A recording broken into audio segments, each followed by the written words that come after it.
I'll be bringing you highlights from the world of business, including stories on the gold for oil policy, the fact that the monetary policy rate is up again, and something on rent. If you're ready, let's go.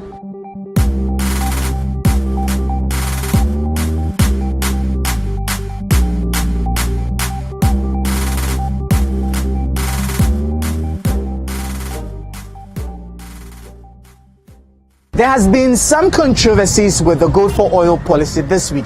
We know the policy was introduced by the government to address the challenge of the high cost of fuel in the country. Basically, the idea is to trade our gold for fuel products in order to fix the forex issues with oil marketing companies. But it appears the first consignment was not actually purchased with gold.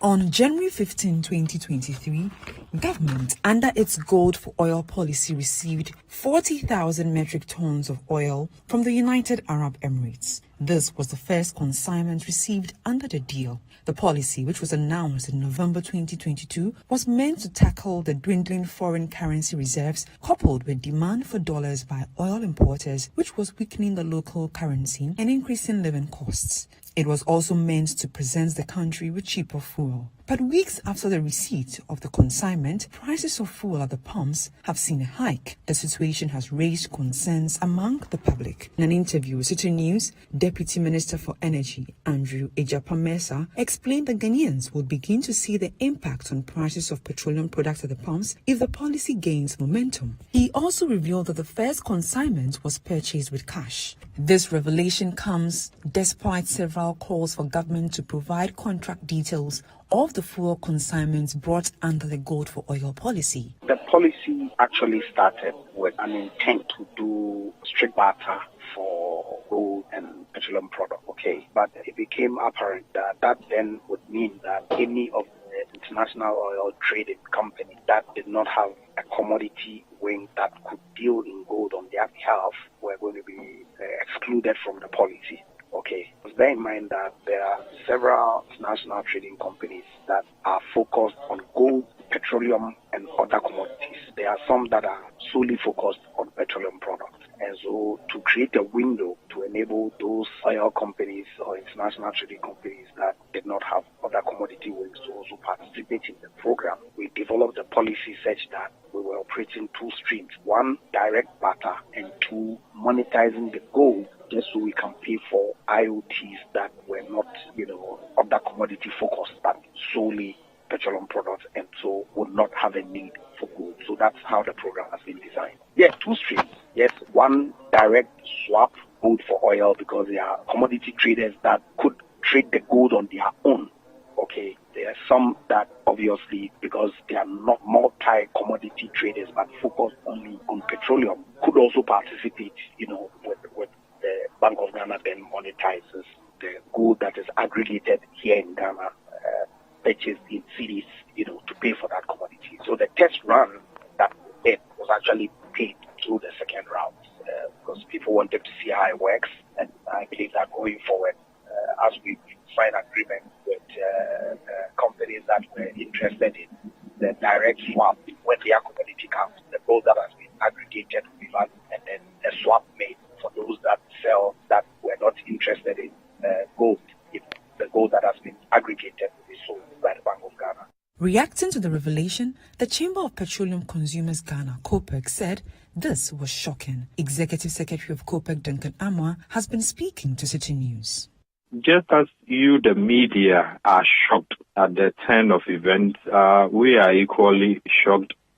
And then the suspicion, the long-held suspicion that indeed we were just getting into a certain arena without deeper consideration or any proper contractual basis is just being confirmed. And then what this then does is that you have a deregulated environment which we entered into somewhere July 2015 on the back of the fact that government said it didn't have money to pay for under recoveries or any losses that was incurred by BDCs and other players within the sector.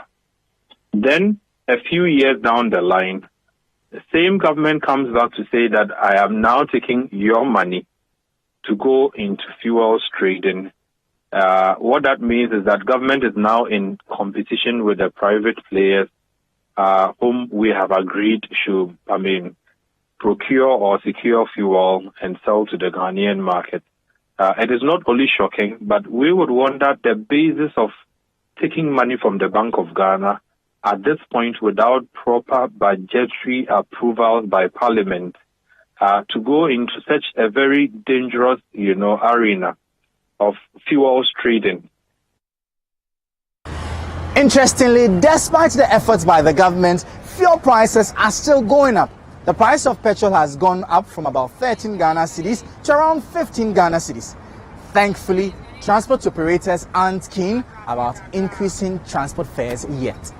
On the morning of February 1, 2023, consumers of petroleum products witnessed an increase in prices.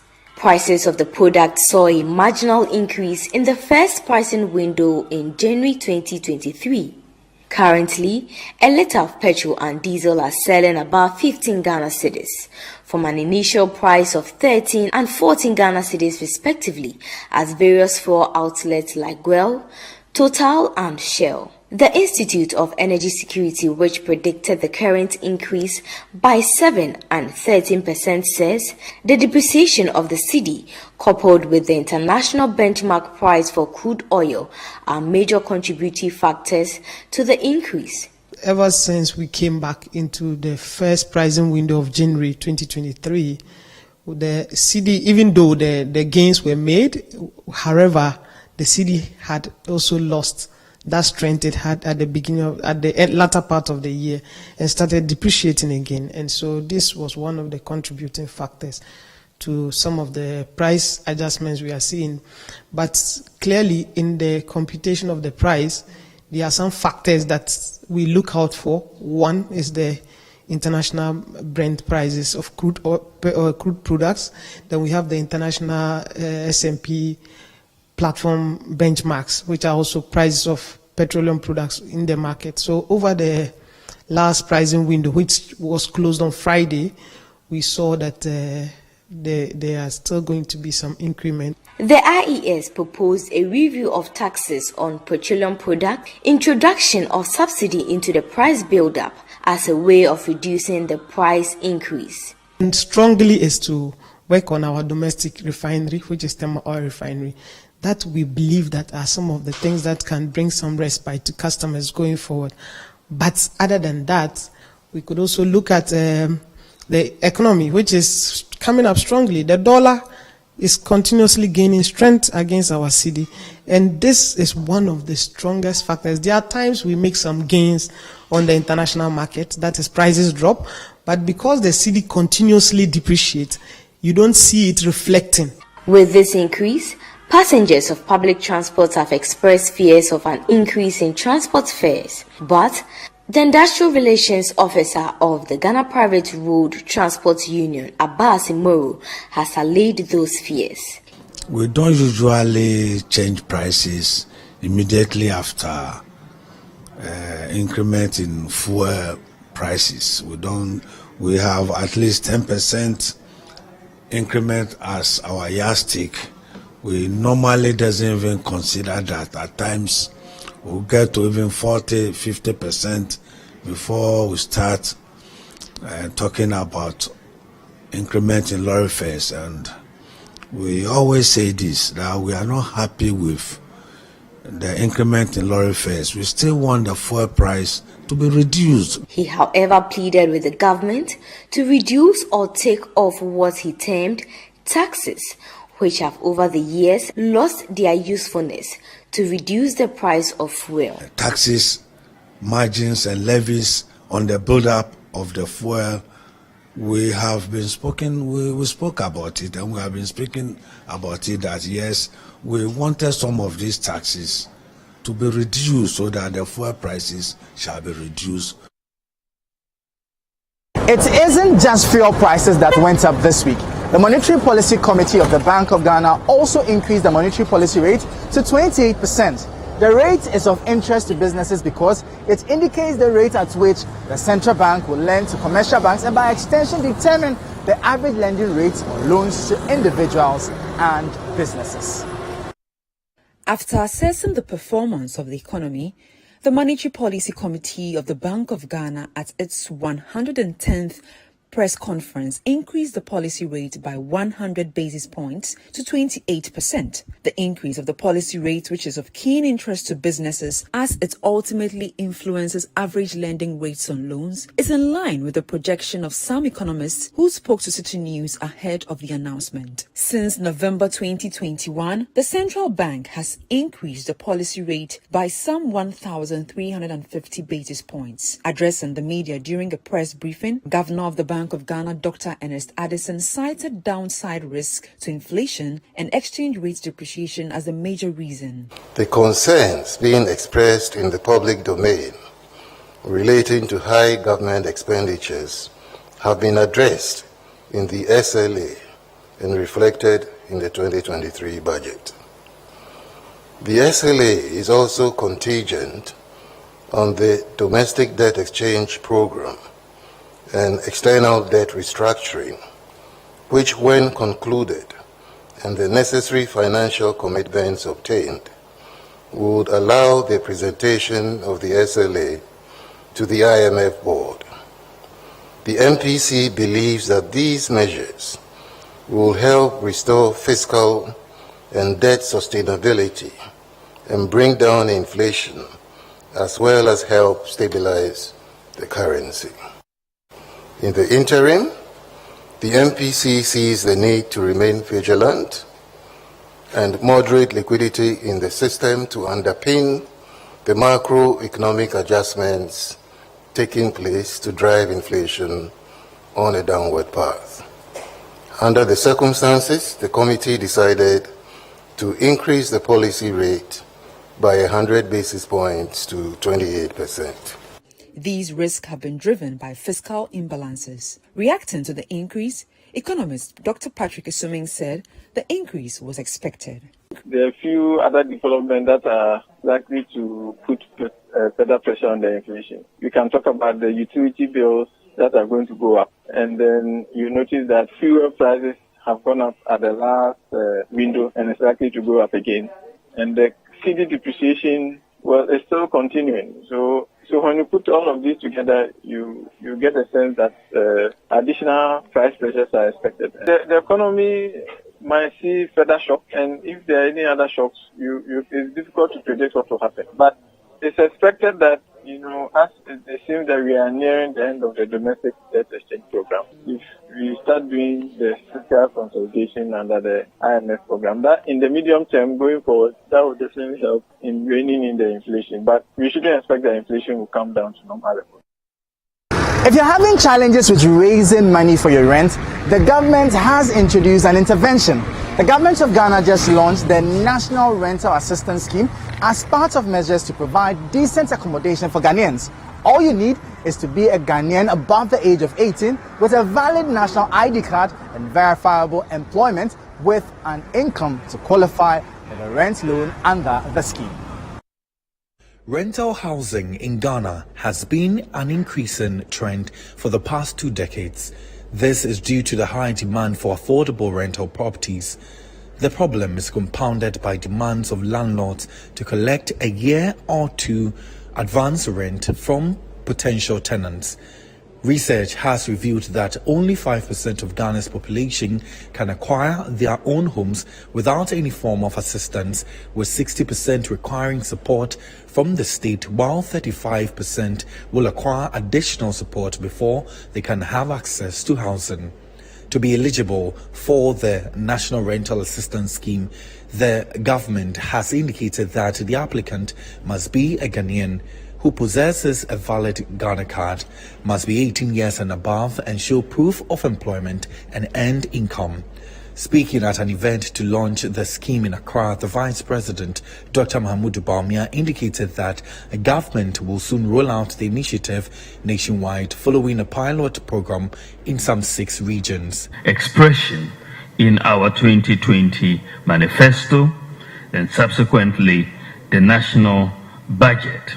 And we therefore are here today for a rolling out of this national rent assistance scheme. The scheme's implementation will initially commence in 5 regions: Greater Accra, Ashanti, Western, Eastern, and Bono East regions. As the Minister for Works and Housing has said, these were chosen based on the basis of where the most pressure on rent advance is. But the scheme will be rolled out to all 16 regions of Ghana in due course. In partnership with the private sector, and this is one of the novelties of this scheme, because government is working in partnership with the private sector. The scheme will provide low interest loans to eligible Ghanaians to enable them pay rent in advance. These loans will be repaid monthly to match the tenor of the rent and will be supported by a bank guarantee in this case to ensure sustainability. Meanwhile, the Minister for Works and Housing, Francis Asenso-Boakye, indicated that the government has committed 30 million Ghana cedis to start the first phase of the scheme. Your Excellency, distinguished ladies and gentlemen, as the sector ministry in charge of housing, we are committed to gradually addressing the various challenges that confront the housing sector in the country, and the National Rental Assistance Scheme is one of such vehicles with which we can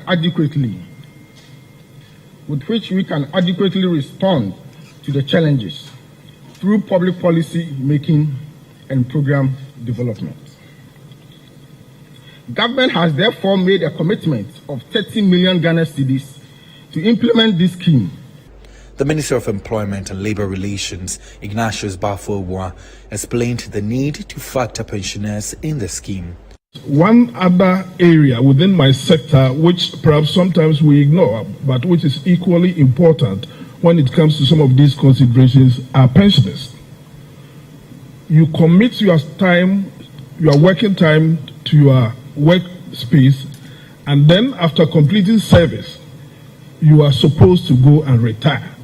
And one of the major preoccupations of would-be pensioners is where are we going to live?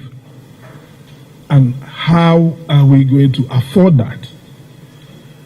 And these are people who are very vulnerable because, one, they are not even in stronger situations. You don't have anybody advocating for them. So if they are in difficulty, there is nobody to speak for them.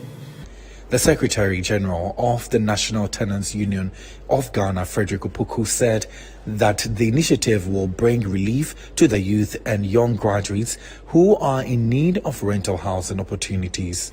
We are happy people today, Your Excellency, because the implementation of the scheme will bring relief to young graduates and tenants in general, and as well enhance the security of tenure in rental accommodation by the beneficiaries.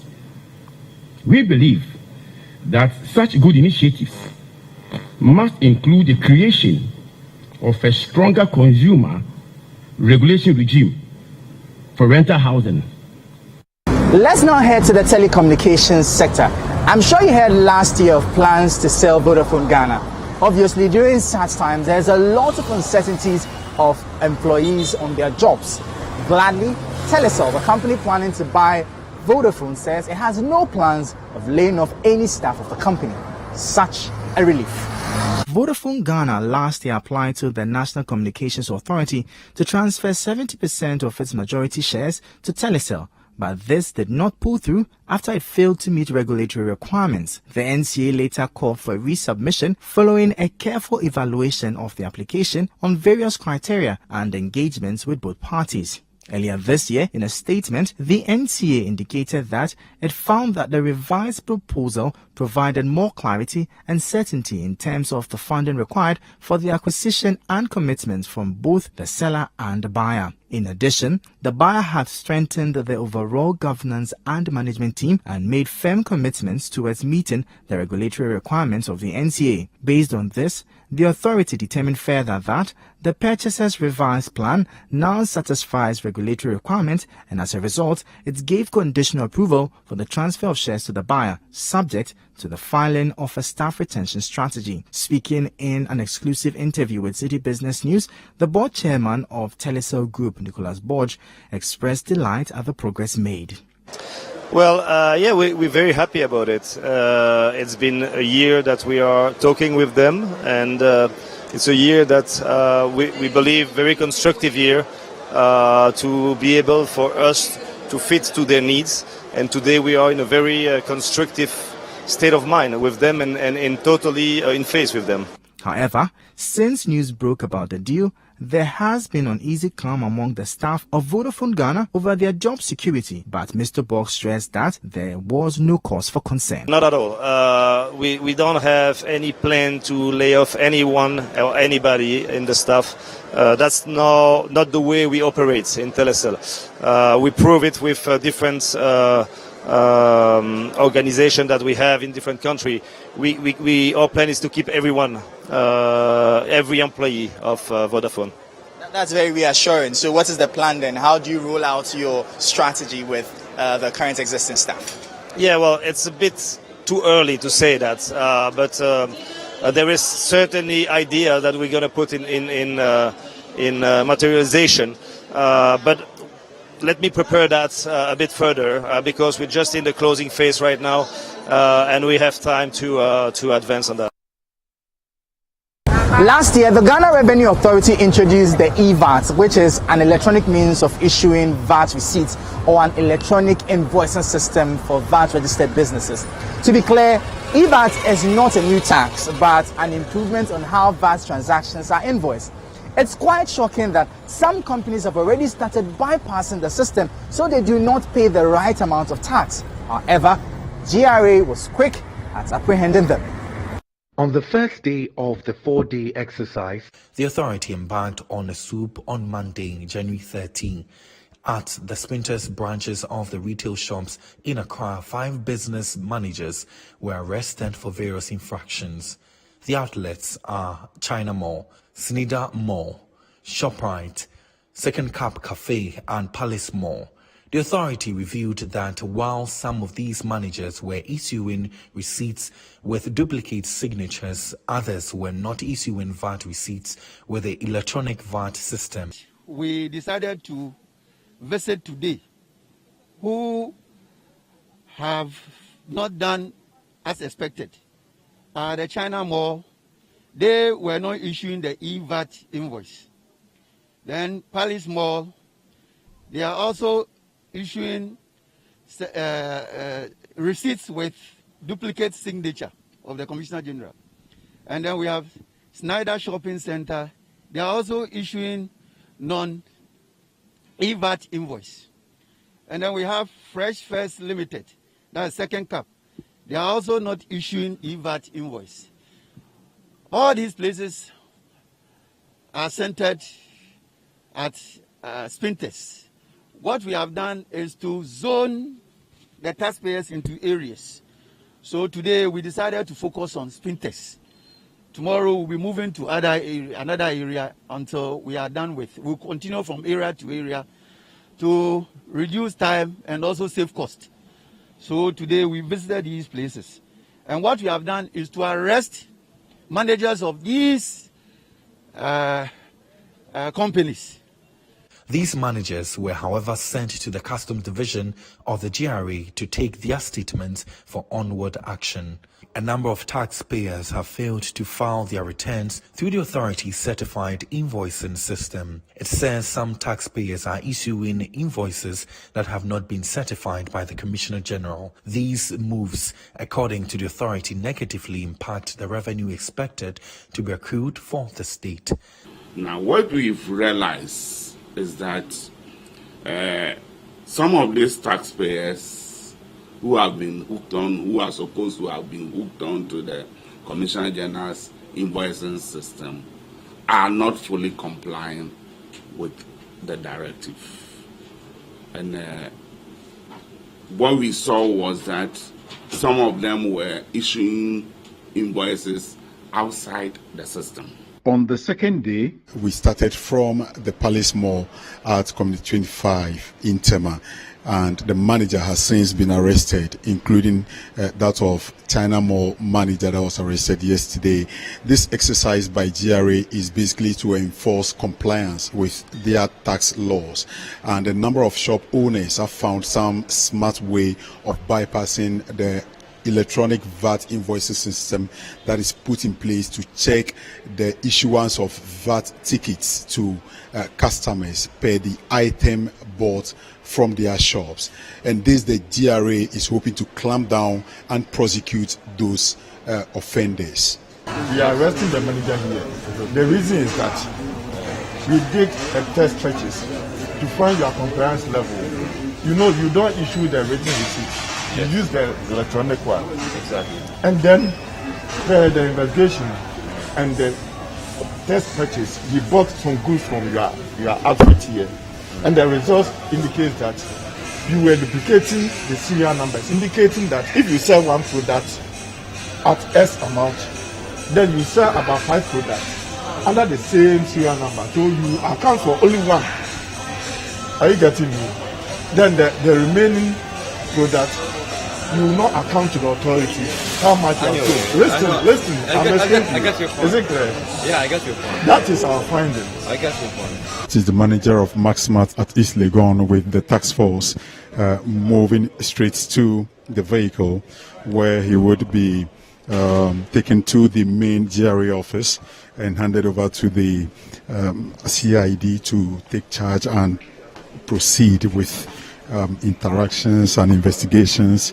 He would be basically prosecuted. We've come to the third location, which is Second Cup Coffee Company here at Jowulu, and the manager, who is the lady in the black top and down, is being escorted to the van to join the other 2 persons that were earlier on arrested by the task force. So this is basically the third location we've been in the day so far, and they are dealing with shop-specific centers. So, for instance, if you have branches at other places, they would deal with the exact shop or branch that is violating their tax laws. So, basically, you can see she's been escorted to the van. That we have 3 people in there, 2 white guys or 2 expats, and now 1 Ghanaian. They are also not issuing the EVAT invoice. And then we went to Palace Shopping Mall. They are duplicating the serial numbers. So you have maybe 3-4 invoices bearing the same serial number. So that is surely an offense. What it means is that even if any of the receipts should be reported at our end, it will only be just 1. The rest will not be captured by our system. So they are shortchanging us, and it's a crime. What happens is that once you are arrested, we take your statement, then somebody will come in and bail you. Then we will continue with our investigations, but we are looking forward to a speedy, a trial. So we are trying to put our dockets together as early as possible so that we can take them to court. We are looking at a maximum of 1,500 penalty units. That is the maximum you could go. That is if there was no assessment to it. And then we are also looking at an imprisonment not more than 5 years, or a combination of both. But then if we are able to establish the taxes payable, then the penalty will be 3 times that, assessment. On the third day, we started from the Kaswa office or shop of Malcolm, where that particular manager is in the vehicle as of now, and the second manager here at the Achimota Retail Center of Malcolm is also being invited by the GRA officials. You can see in your show, these are the officials and that of the manager in front, being escorted to the vehicle to for his details to be taken, and he will subsequently be arraigned according to what GRA has told us. So in fact, the exercise is progressing, and it's a 4-day exercise. And as you may be aware, the GRA has actually set a target of 105 billion Ghana cedis as its revenue target for the year 2023. So henceforth, they are rolling out this kind of exercises to stamp out any illegality from the system and ensure that their revenue target is actually met. Last year, they were able to set a target of 71 billion Ghana cedis. They've been able to achieve that target and also exceeded it by some 3%. They are hoping that they would probably meet their target for the year 2023 and exceed it by all means possible. We know that Malcolm, Kanishi branch, you are on the EVAT system invoicing that you issue your invoice. Yes, sir. But our information that we have indicates that it's not in all cases that you issue the electronic VAT invoice. We are therefore here to invite you to our office, and we are here with the CID. I think we will proceed with the way forward. So, to explain why you don't issue the VAT covered EVAT. If you check the invoice, the customer, so that is there in the receipt, EVAT. So what actually? So let's go. Then you explain. Let's go to. So the officials from GRA have officially explained their reasons for being here to the manager of the Achimota shopping mall here at Malcolm, and he's also given indication that he's going to call the head office to inform them about the presence of the GRA officers in their premises before they can proceed to go to the station with them and where his statement would be taken. The Accra Central Area Enforcement Manager of GRA, Joseph Annan, addressed the media. Today we visited basically Malcolm shops that we have on the list. So we were at Kaswa, and then we came down to Achimota, and we are here, Kandishi branch. In all these places that we have been to, we have arrested the managers of those branches, and we are sending them to our head office. The CID will take their statements, and then investigation will start from there. As issuance of non-VAT, the e-VAT invoice in all the branches, the prescribed invoice that should come out from their system is not what they are issuing out. We took them to our head office. The statements have been taken. They got some people to build them. And of course, investigations have started. So far, the GRA has made total arrest of about 15 branch managers of various retail shops.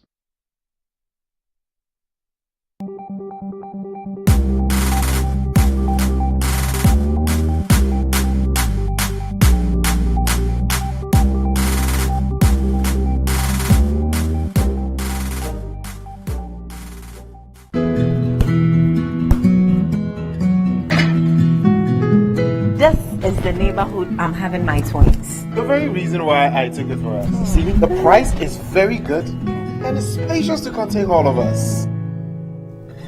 Alphabet City. Now I'm a landlord. I don't pay rent. And my Airbnb business is booming. To me, Pamini, bank and I'm Alphabet City. The pension pay me 20%. The payment plan, I want to share my very smooth. This is a healthy place to raise our families and creating peace. Come on, be my neighbor. Alphabet City, the ABC of Home Sweet Home. Alphabet City is a classy and peaceful gated community in Sakumono. We have 24/7 top-notch security and high-quality access roads. We have 3 bedrooms and 2 washrooms, 3 bedrooms and 3 washrooms with boys' quarters. We have 3 bedrooms and 4 washrooms. We have 2 bedrooms and 2 washrooms, all with beautiful kitchens and kitchenettes. Call Alphabet City on 0240-111119 or 050-44-99999. Alphabet City, the ABC of Home Sweet Home.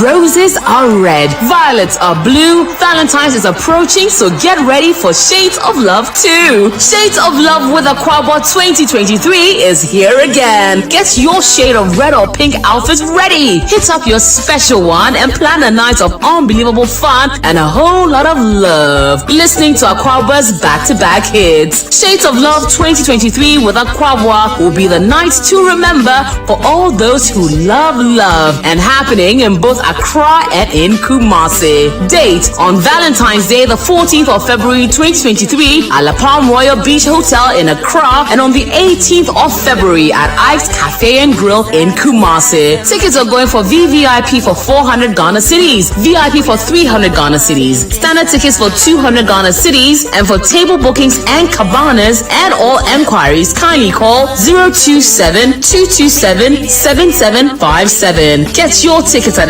Citi TV and Citi FM, Joy FM, YFM, Accra Mall, Eliza's Restaurant, Jolu Junction, Metro TV, La Palm Royal Beach Hotel. Shades of Love with Aquaba 2023. It will be awesome. Media partners. Powered by Think Media Expert.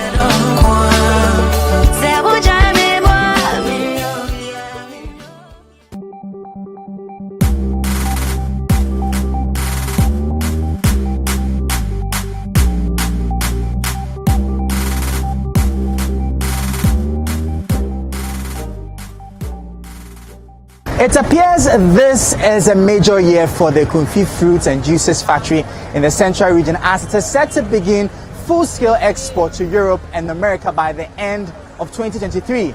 Despite this success, management is worried about some negative media publication and is asking persons or groups behind such activity to put a stop to it. For leadership of the Kumfi Fruits and Juices factory in the Central region, they are bent on ensuring the success of the project. Currently, the factory cultivates over 3,000 acres of pineapple palm in a year and says they are ready to start exporting to Europe and the Americas. But despite these successes, the factory is worried that negative media publication is tarnishing the image of the factory on the international market. There have been issues of their products not being visible on the Ghanaian market, but according to the leadership of the factory, they are working on improving the narrative. Frederick Kobna Akwa is the director of the factory, and he spoke to Citi News about their successes and the changes that have occurred within the last few years of the operation. Of all the factories under one district, one factory, it looks like the one that makes news is Kumfi. The negativity associated with it is also a bit baffling, where somebody who has not been here, can even easily walk here, will now get onto the national airwaves and spew out whatever negativity, mindless of the effect. Sometimes it is hurting. Whoever chances upon us as a low-hanging fruit to punch happens to be a citizen of the Central region. And it baffles me. From all the farms that we have, what will lead to a collapse of this company at this time? The tractors are on the ground working. We see the juice being produced. But somebody sits out there and says that, me, I hit my chest and say it's gone. For what reason? I don't know. I traveled to the US on a program and we're marketing made in Ghana. And then what obviously I took was a Kumfi pure juice. We are served and everybody said it was nice. We are checking, wow, it doesn't contain anything. Oh, this is the juice. So it was nice. It got to my turn and I did a presentation. Then came question time. Then they began Googling. So when it got to question time, it was so disheartening that about 90% of the questions that came had to do with negativity with this project. Kumfi Fruits and Juices Limited is well alive, is expanding. The projections that we did, our business case is still running. We are working seriously at our export. We've done all the preparatory works. So we are hitting the US market, we are hitting the UK market, in one to Dubai, and many others, but these are the major ones. The factory is currently mentoring the Central Citrus Manufacturing Company, which is a 1D, 1F initiative, and intends to supply a Kumfi Fruit and Juices factory with citrus to help the factory in producing different varieties of the juice. we are in partnership with people who have up to 2,500 acres of citrus. We have taken over their farms and then put the young guys who are not interested in the citrus because they've seen their fathers since they came up. They see their fathers going to farm every day and they're still poor. So we say, let's just put in a scheme. We tell the father, give us the land. We'll guarantee your yield per year for a 10-year period. So every year, whether we have harvested or not, don't worry, we'll pay you. And then we get the young guys as our gang teams to come around. So now, if we go to the farms, you see them in their uniforms with their machinery weeding. So now it's not cutlass and hoe. So the young guys are also enjoying what they are doing, just to bring them up. And once we harvest, there's a processor right here. So whoever is doing citrus is not thinking of, let me dump it by the roadside and wait for a certain buyer. So we're doing that.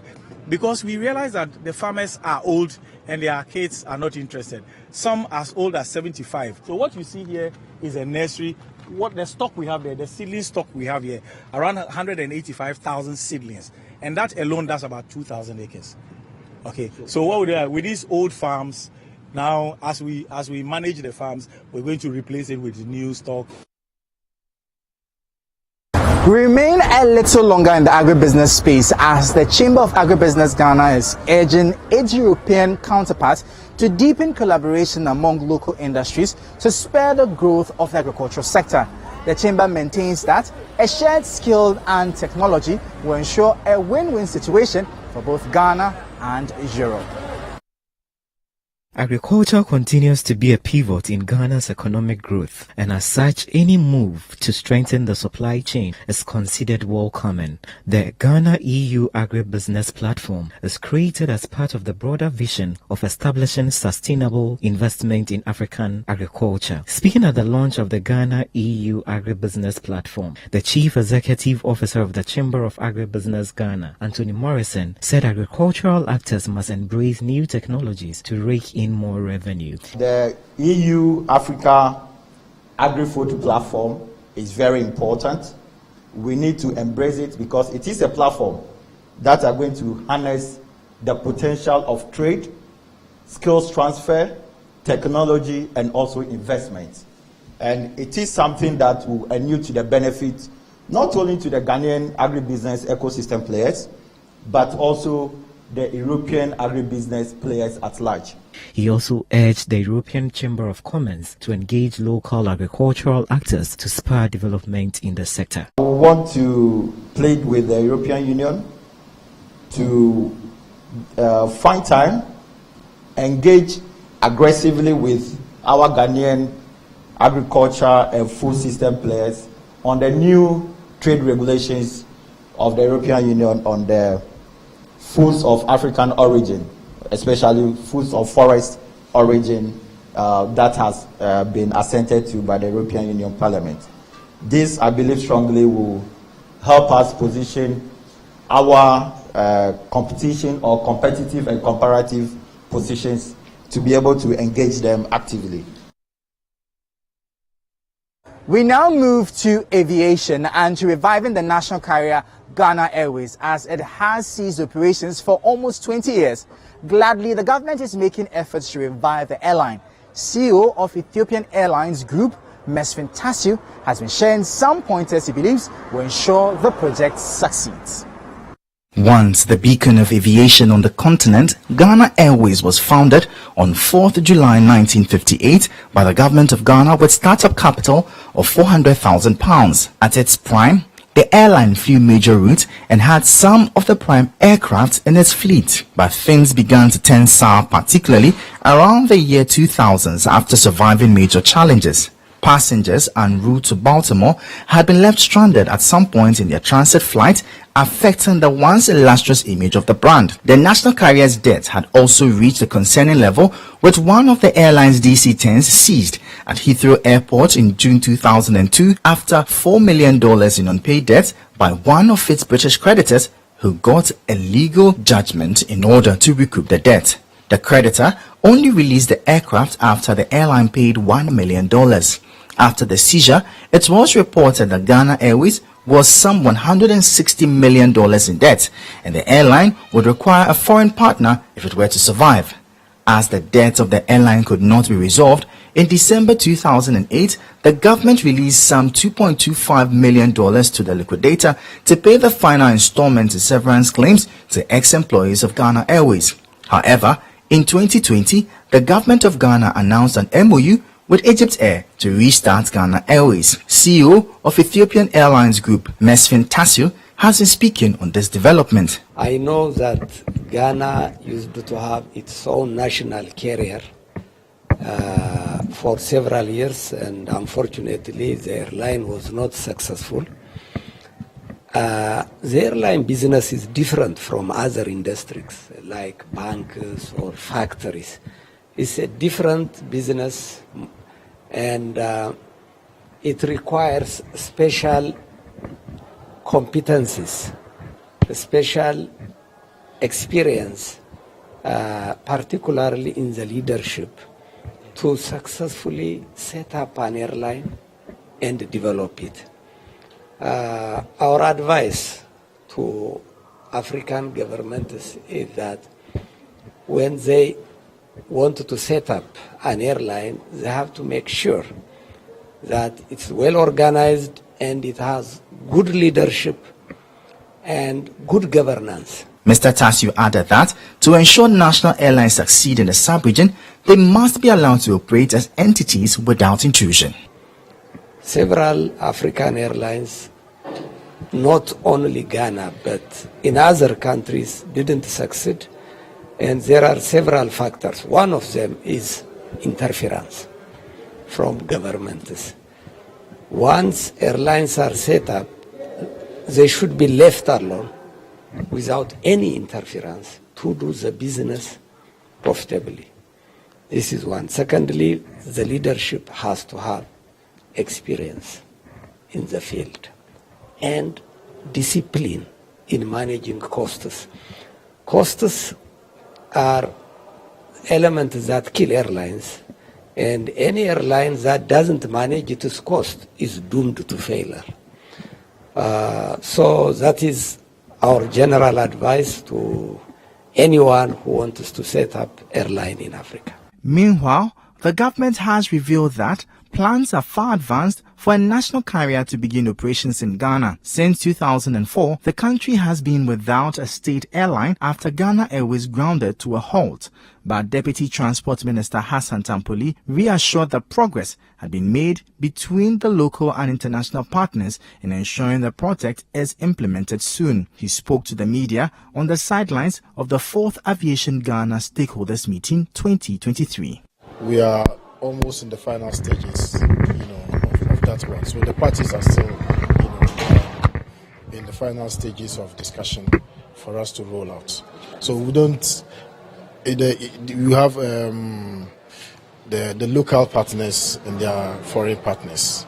So they are still having some discussions at an advanced stage. So we don't want to, at least for now, second guess what the discussions are going to come out with. So we'll get there. We'll get there. But we had a timeline like the 3rd quarter of this year. Is that still feasible? Like I said, it's all subject to what comes out of the discussion between the parties, government, the local partners, and then the foreign partners. We'll get there. We'll get there.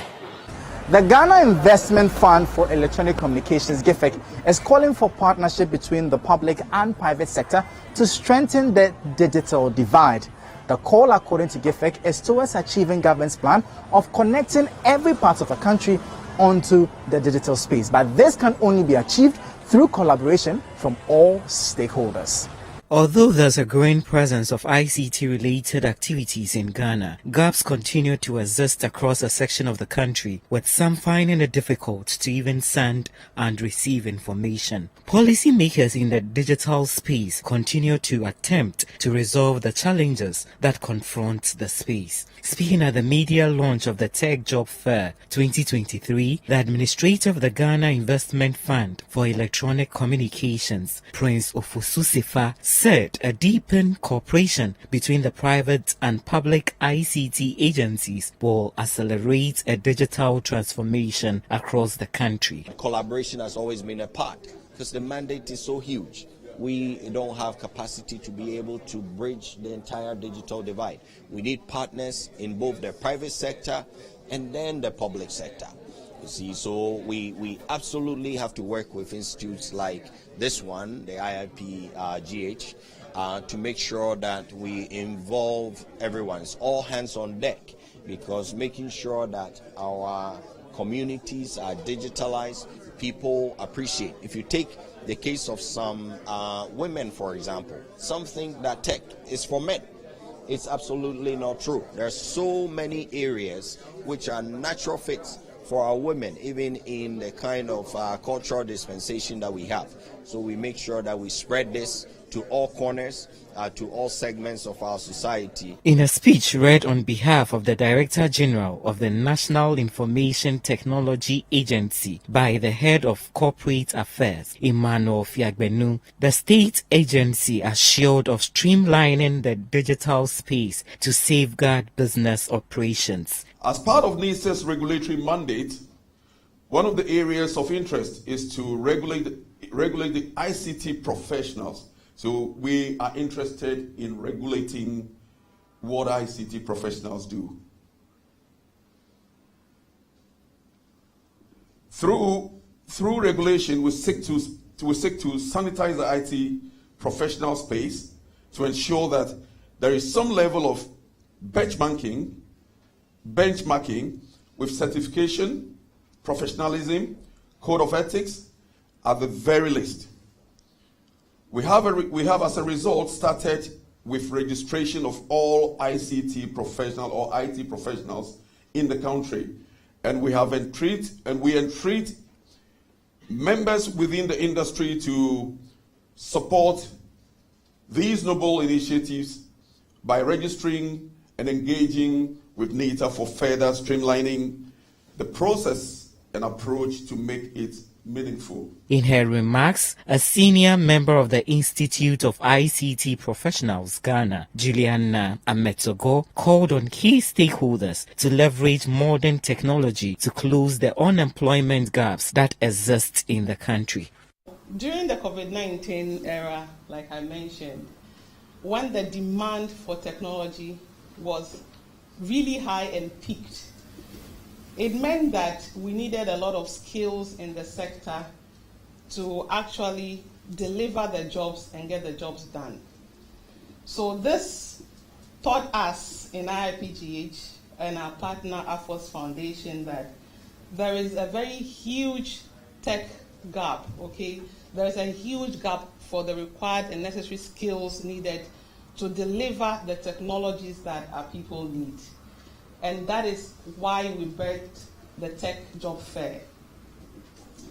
So Tech Job Fair is an annual event that brings together industry players, educators, students, government and job seekers to explore the IT job roles. The fair is used to exhibit current ICT-related jobs, the openings in various industries, and also to help other stakeholders to understand the necessary and the required skills to be able to land a role in ICT.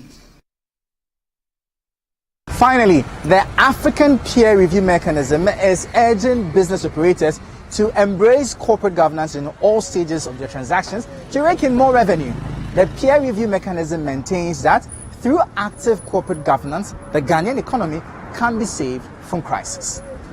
Over the years, there has been growing concern of the lack of corporate governance among small and medium enterprises. Poor corporate governance can lead to issues such as corruption, negligence, fraud, and lack of accountability. Speaking at the targeted review of Ghana Editors Forum, Chief Program Officer of the National African Peer Review Mechanism Governing Council, Patrick Edusei, called for a coordinated response to address the absence of corporate governance in the business environment. APRM realized that if we are able to harness corporate governance to support the Continental Free Trade Area objective, we will be able to prepare our businesses. Most of the time, the corporate governance laws are made for big companies. And in the end, the big companies are the ones who are able to run their businesses well, make more profits, and then when they sell and they make their profits, most of them multinationals from outside, they carry all the dollars outside. So why don't we also build the corporate governance culture in our small businesses? And when they do that, they will be able to generate more income and make more profits. And as they sell more foreign exchange. And this our cedi exchange rate then will be a thing of the past, because they are going to bring in more foreign exchange. Government may not need to go and borrow from IMF. If over 1.7 million businesses are able to sell to other countries in Africa and trade with other countries in Africa, we are hopeful that every barrier and problems, if removed through this targeted review, Ghana will raise its foreign exchange just through trade. On her part, the Vice President of the Institute of Directors, Angela Carmen Appiah, called on stakeholders within the business space to take full advantage of the African Continental Free Trade Area. We try to identify what a catalyst is. It could be a person or a thing, whatever it is that brings change. And we want change in the right directions because we are hosting after. So if we are hosting, we should be good hosts. What is it that we should be doing? Where are the gaps in governance? How do we get the best of what has come to us by grace? And how do we host others? How do we attract investors? Is this going to be sustainable? Can we have a sustainable future? A relationship that goes forward. I talked about the bad cultural practices, where people use Kwekwanansi stories and the Jantuas to do things they know they shouldn't do, and they call them Adrinkesiye, you need to be smart. Where the opportunity has come. Opportunity comes but once. Those kinds of things. So we want to deliberately, intentionally tell stories. Tell the right stories about accountability. What must you do as an individual, as a child, as a manager, as a board, and how must I do it? There is a way to do it. So we use best practices to tell these stories.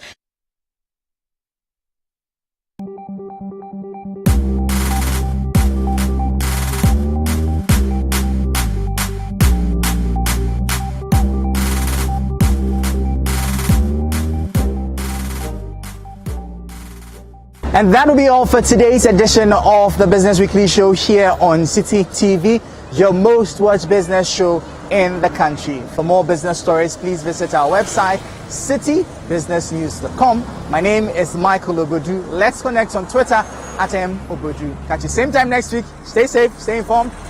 Bye-bye.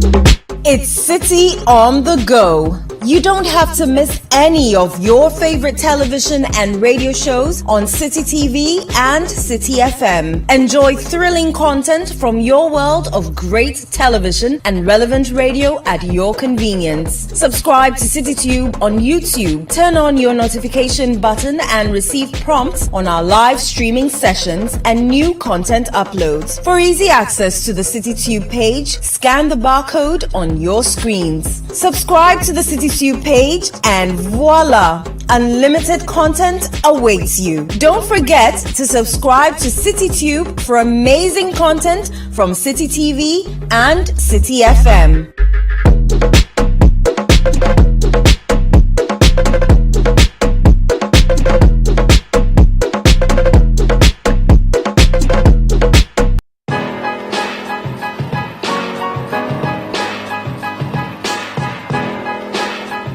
Aside raising funding and be a unicorn, the main goal is to impact life, to enrich minds, to know that the African youth is capable of changing the narrative, taking charge of their lives, whether it's running a business or working for a company.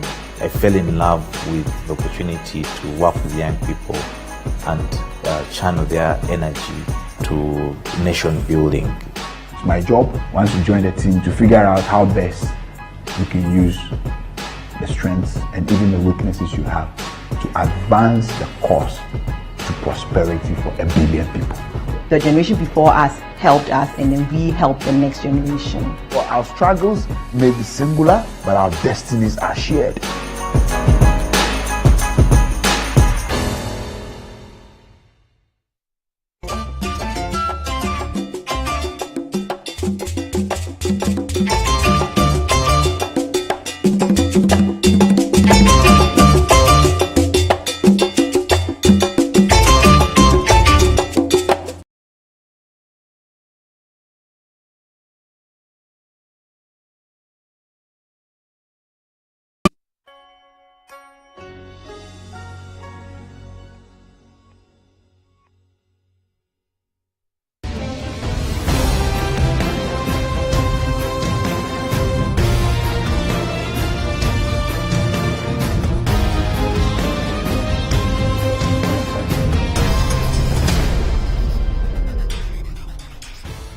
Hello, welcome to Footprint. My name is Samuel Atamensa.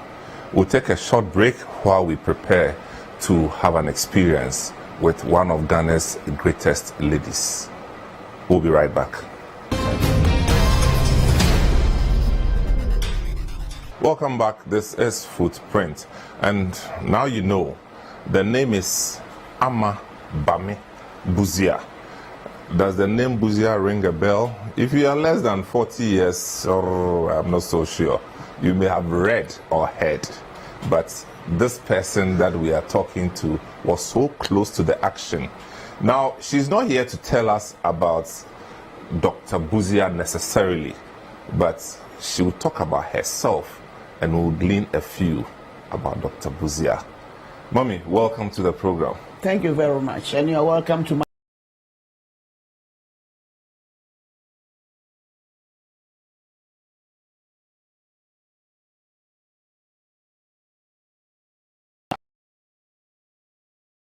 a lecturer in the University of Ghana at some point. No, I was an administrator. Administrator, so you worked on campus? On the campus for 25 years. Whew.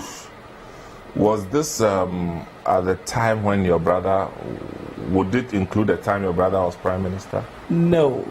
Much later? Much later. Oh, okay.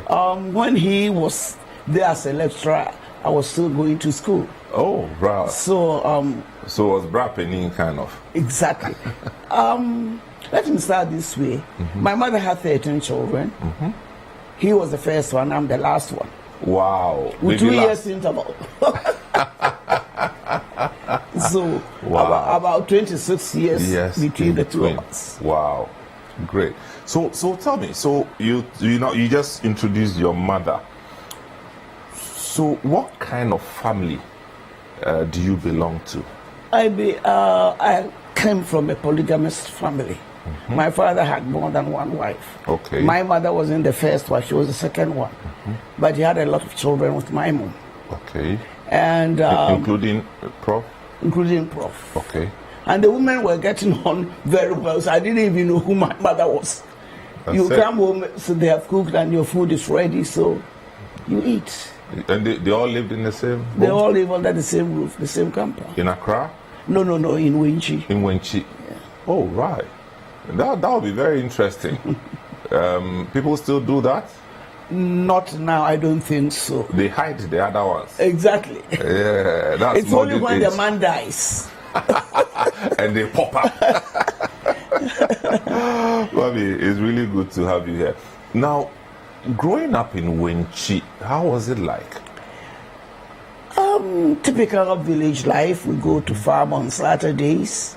I started school in 1942 when I was 6. That time they have to put your arm across your head, and if it touches the other ear, it means you're ready of to go to school. age. Wow. In 1948, I left Wenchi and came to Methodist Girls' School.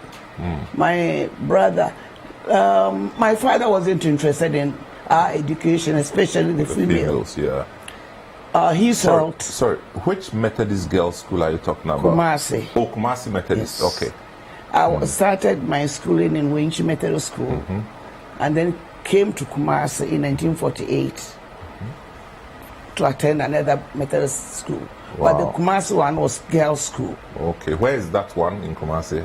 It used to be in Ashtown, but now it's not Asawase. Asawase, okay. Asawase. I don't know whether they've moved from there. I'm talking about 1948. Well, that's eons away. Okay, so then from Kumasi Girls Methodist School. Where did you continue? When I finished Senate 7, I went back to Winchi to teach for about a year or so. Okay. And then I went to Commander Training College. Oh, wow. That time, you go to the college for 2 years. It's 4 years training. But after the first 2 years, you come out to teach. And then after 2 years, you go and continue to do your Set A. So I did a Set B. It was during that time that political tension between Dr. Buzia and Kwame Nkrumah was at its height. And Kwame Nkrumah wanted to arrest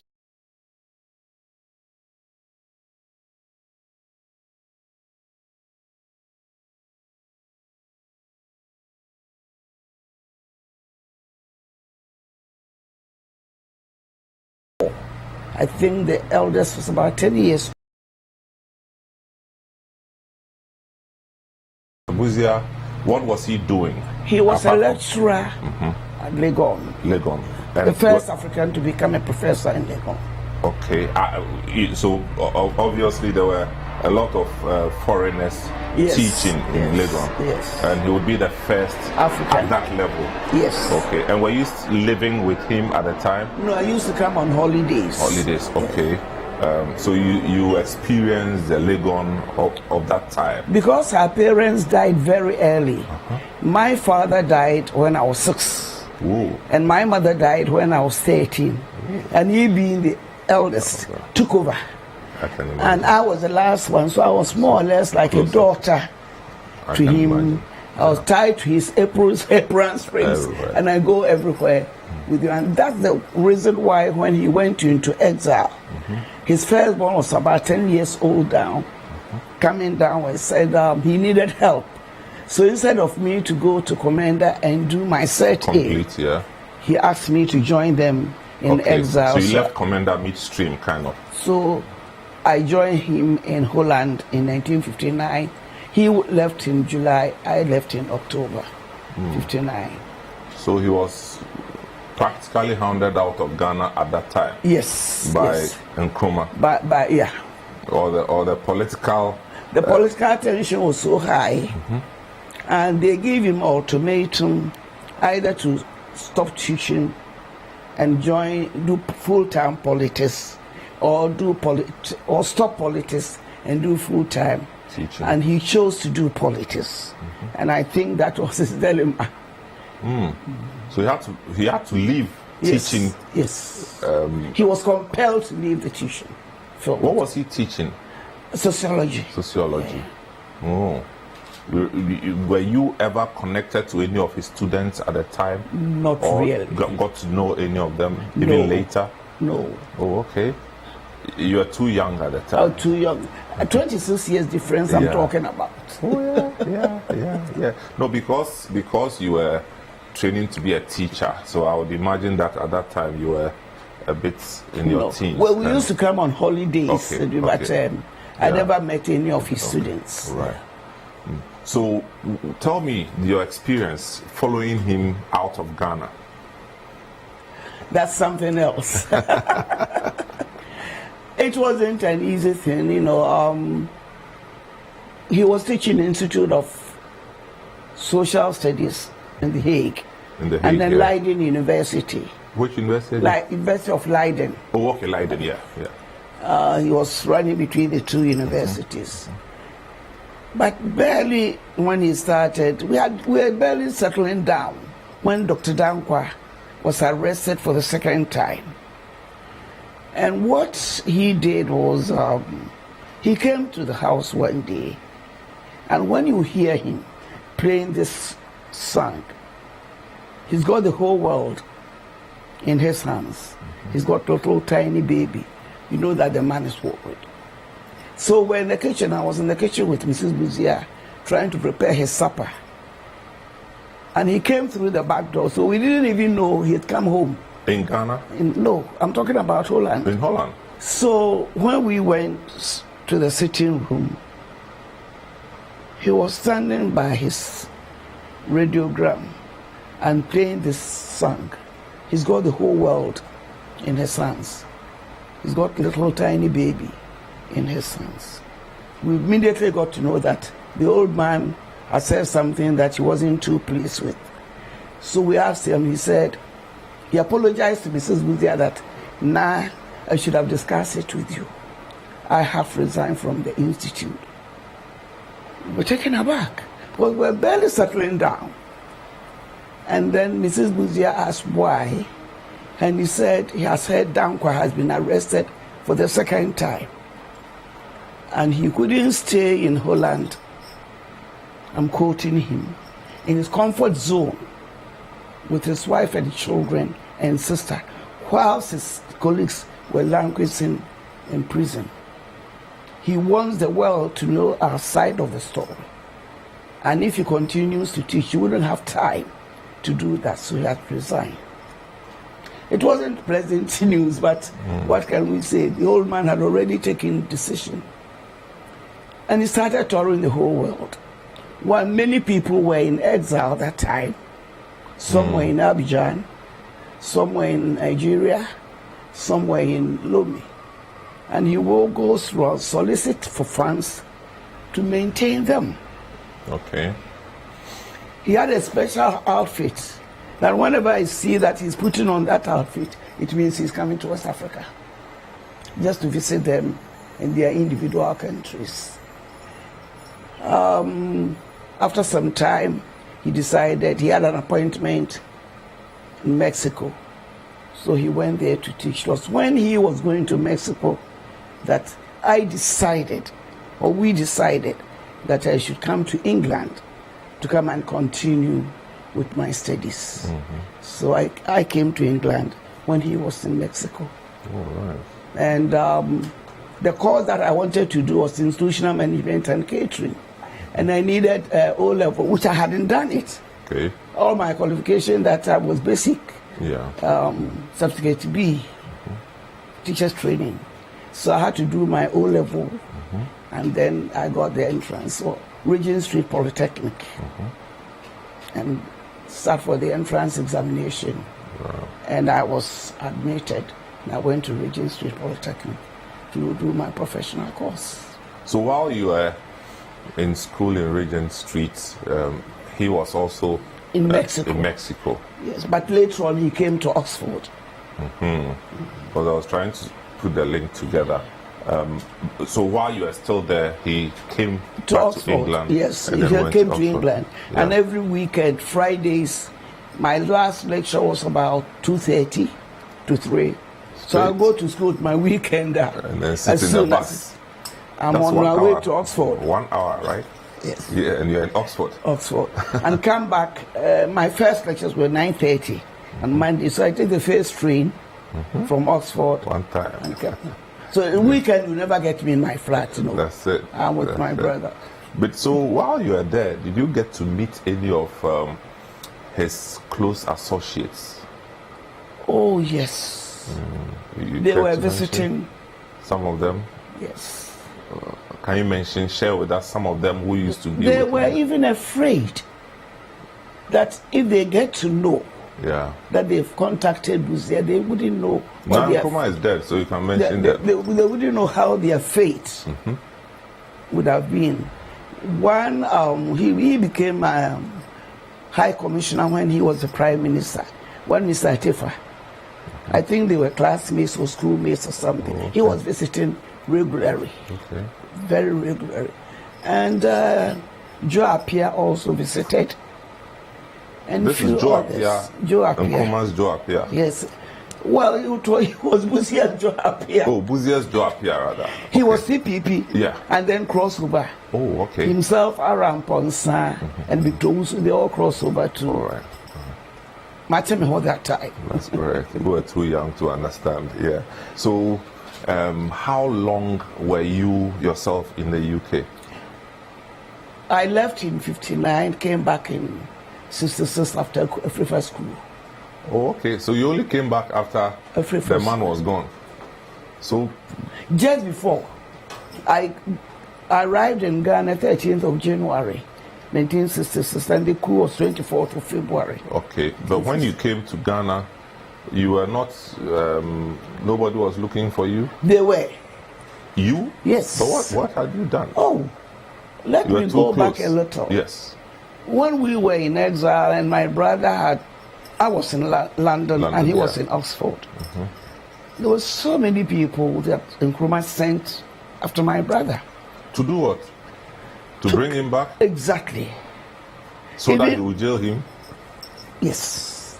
Even here, in Ghana here, he hired a plane or he took a plane, but the plane was boarded by the Director of Public Prosecution, Jekedahu, late. My brother was attending conference at Tanzania. And I think that Nkrumah had arranged with Nyerere. Julius Nyerere, yeah. That they should capture Busia and put him in a plane and bring him to Ghana. He was attending Methodist conference in Tanzania. I don't know whether he had a hint or what. But the day before, he said he dreamt. And a voice was telling him that leave this country immediately. He was highly religious. I can believe that. Or maybe his intelligence. Because British government really, and I repeat, really took good care of him. The Scotland Yard, they knew every movement of his. Every movement of his. So one day when he was coming to Tanzania, I was doing part-time work in Nigeria High Commission. And in central London? In central London, Trafalgar Square area. Yeah, still there. And I was down with flu. So I didn't go to work. I was living in North London, actually. Then about 11 o'clock in the morning, I heard my front door bell ringing. When I came down, I saw 3 white men. And they said they wanted to see Miss Busia. And I said, well, Miss Busia. And I invited them in. When they came, and they said they wanted to know whereabouts of they came from Scotland Yard, and they wanted to know whereabouts of my brother. As soon as they said they came from Scotland Yard, and they wanted to know where, I knew they were telling me a lie. Because Scotland Yard, at each given moment, knew the movements of my brother. So I asked them, can I see your ID card? How do I know that you came from Scotland Yard? How do you know that I live in this address? And how did you know that I'm Busia's sister? They refused to answer any question. So I asked them to walk out from my room. And they left. When he returned from Tanzania, he rang me very early in the morning, about 5:30 a.m. I answered the phone, and he said he didn't finish what he was supposed to do in Tanzania, and he was returning to Holland. I forgot to mention to him that these men came looking for him. And he was calling from a telephone booth. So I rang immediately Mrs. Busia to Holland. That time they were in Holland. And I said, when Bibi, call him Bibi, big brother, when Bibi gets home, please tell him he should give me a ring, of which he did. And when I narrated the story to him, immediately his first reaction was, no, they are not my men. That's what he said. So he reported formally to the Scotland Yard, and they contacted me. I narrated the whole story to them, and they gave me a sergeant, Pendergrass, his telephone number, that the people may call again, and when they come, I should entertain them and find a way of contacting them, and within 10 or 15 minutes, they'll be at my end. So, don't tell me they came again. They came, but unfortunately for me, that time, until now, I wasn't feeling well, and I'd gone to Holland. So when they came, I wasn't there. Wow. So I'm speaking with Auntie Amma Busia, who